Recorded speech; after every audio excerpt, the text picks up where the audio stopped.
Yes, this is exactly the kind of mud consistency I like.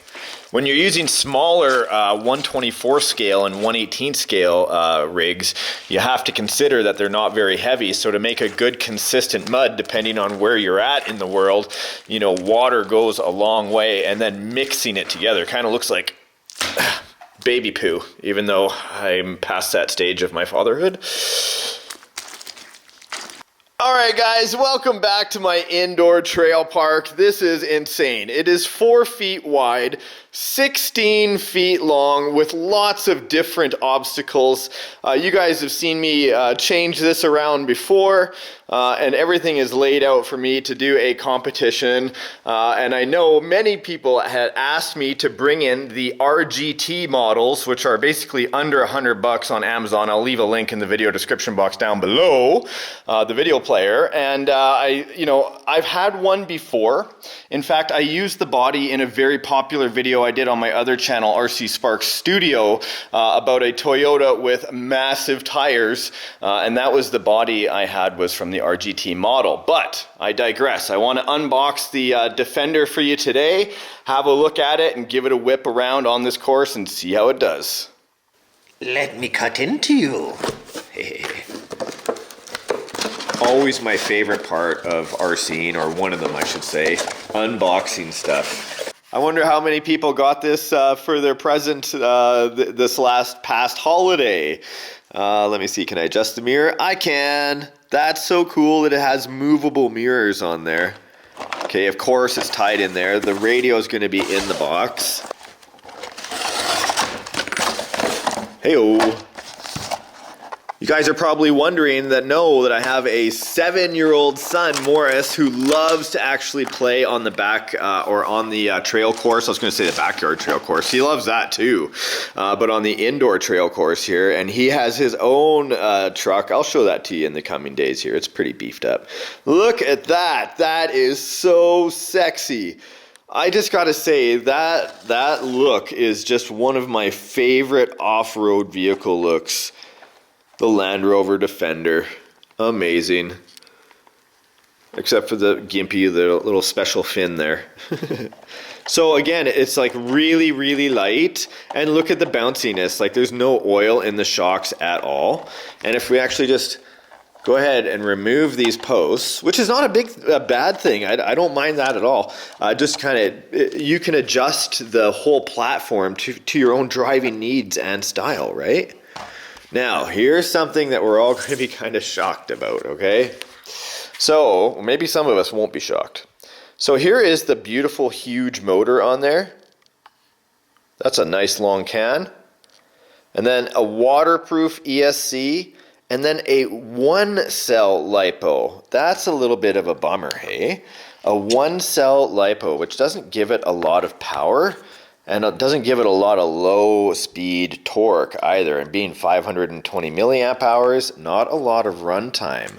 But you know what I see about this model, and maybe some people are noticing it with me, is although I gutted the electronics out of my Enduro, my Senduro 24, it looks very similar. Now I know I already changed the wheels and I put my own logos on here just because I was making films with it, having fun. These are tires from my AXiAL SCX24, but you notice those coil springs? Okay, these are the tires that I have, and you guys have recognized these before, that I got on this truck.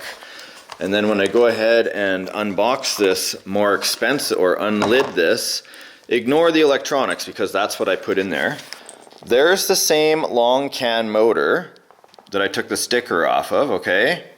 Or did it even come with a sticker? I don't think this one came with a sticker. Same chassis rails, same servo, same bumper that I took off that had the sticker on there. You guys can go and look at my other video. And look at this. Even though I took the sticker off the bottom, right, because I don't like rolling my trucks and having a sticker back there. Same axle, same links, same axle, same links, same steering, same tires.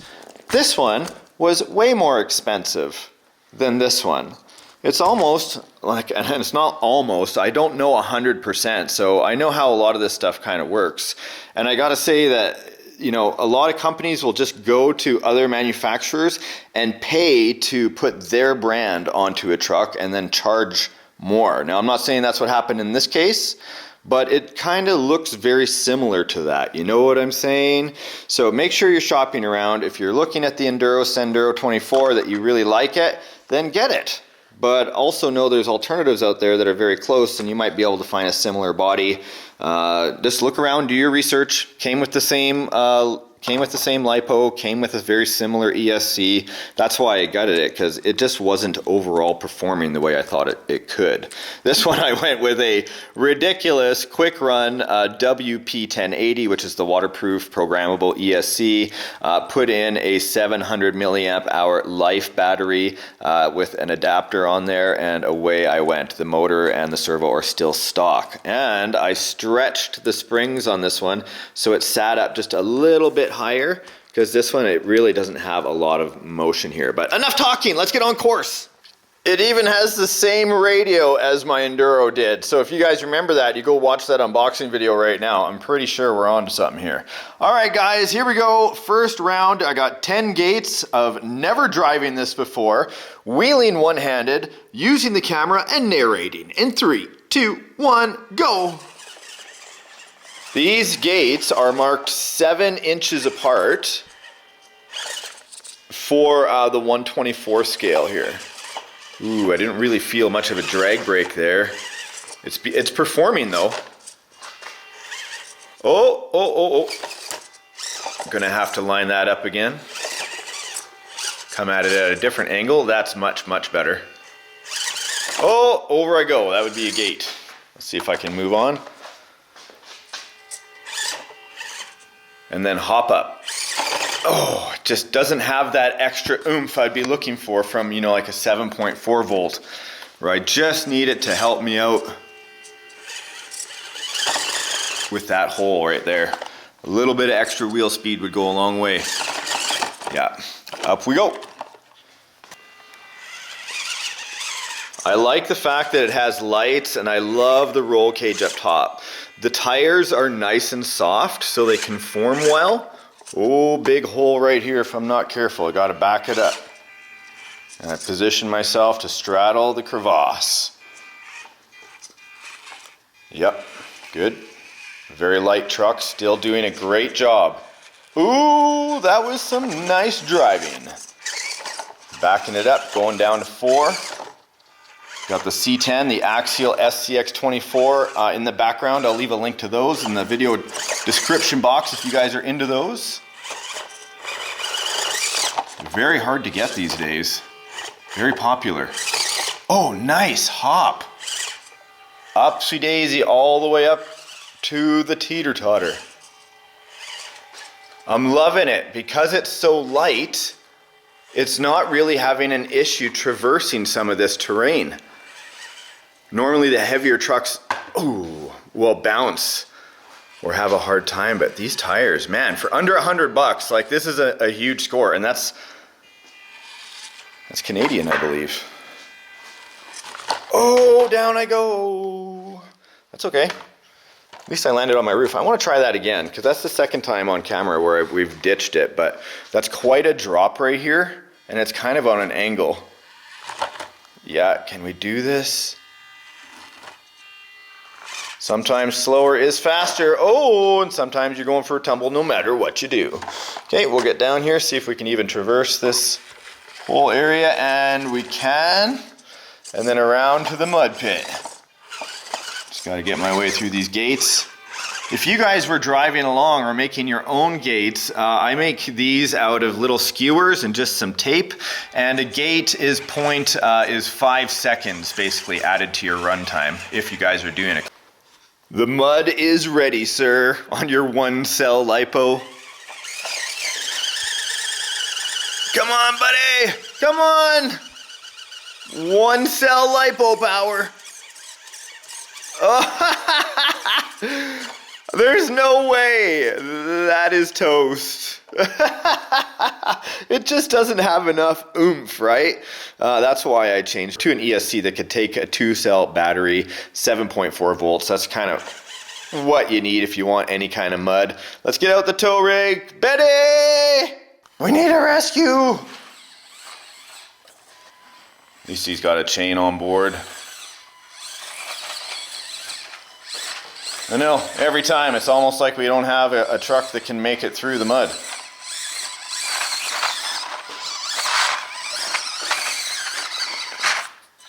Betty, very, very capable these days, ready to line up the chain. Right to the bumper, I would say. Okay, 2 remotes at the same time. In 3, 2, 1, start to tow. Oh yeah, come on, Betty. Oh, my Defender is basically just mudded 100%. Come on, buddy. There's just no power in it. Got to get him up that hill somehow. Come on. Both trucks getting hot. Oh yeah, yes. Under its own power, I couldn't believe it actually gained traction. Look at the mud on the back tire. That's crazy. I am so glad at least Betty is heavy enough now to tow trucks out. That is, like, before it was a little bit too light, and now at least it gets some added traction. That helped. Look at this. Look how deep they are. Like, those are actual ruts in mud all the way down. No wonder 1-cell Lipo power. Not gonna help. Well, I had to clean off the tires. I did not charge the battery. But I knew that little 1-cell could not power through just the way it sits now with that amount of power. Oh, come on, I need a good hop here. This is a huge hole I made on this side. Almost impossible for the bigger trucks to get up. No wonder the Defender is struggling here. Come on, buddy. Those little tiny tires. Now, people might think I'm knocking this truck, but I'm not. It's a great platform. Come on, penalty. It's a great platform to start with at a low cost. And if you want to introduce yourself to like 124 scales, you know, this is a great way to do it. But I would hate for you to get discouraged thinking that they were all like this. Because the AXiAL SCX24s, they offer a bit more in power. At least it's a 2-cell Lipo. They've got really good part service, right? You can find their stuff easily through Horizon Hobby. Look at, there we go. There's a beautiful shot of all 3 trucks. Now after this episode, I'm going to upgrade this system for sure. Just because I know where the weaknesses are. And again, like even though I touched the flag there, let's look at this front suspension. That suspension barely moves. And the reason why is because it actually hits into the servo horn there. So it would really have to kind of lift it up and put it on some bigger tires to have more capability. But then you're getting a higher center of gravity. So 6 of one, half a dozen of another, that kind of idea. It's all personal preference and what you want to do. And for getting a full RC platform like this for such a low dollar amount, like that's pretty epic. I kind of expect to upgrade all of my RCs eventually. That's part of the hobby for me. Yes. So down and around. By the Zen water feature. Oh, can we make it into the tube to go down to 10? Hello up there.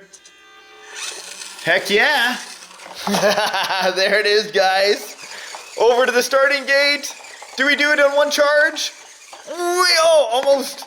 There we go. And there it is, my friends. Ta-da! I actually think overall it performs, you know, pretty decent for its value. And I think the body, the bumper, the lights, you know, what it is for the dollar value is like a steal almost. It's a great platform. Everybody can always upgrade their RCs. That's the whole point. But if you want to start off with something that has a small controller that, you know, any size hand can fit pretty easily, as well as, you know, low dollar value, I think that's a pretty good deal. The hobby is about making RCs your own. own anyway and modifying them. Thanks a lot, guys. Hopefully you've enjoyed this overview. I know it was a bit of a long video, a little bit of extra work on my side, but I hope it helped you understand in depth what we're looking at. And if you want to watch another episode, here you go right now.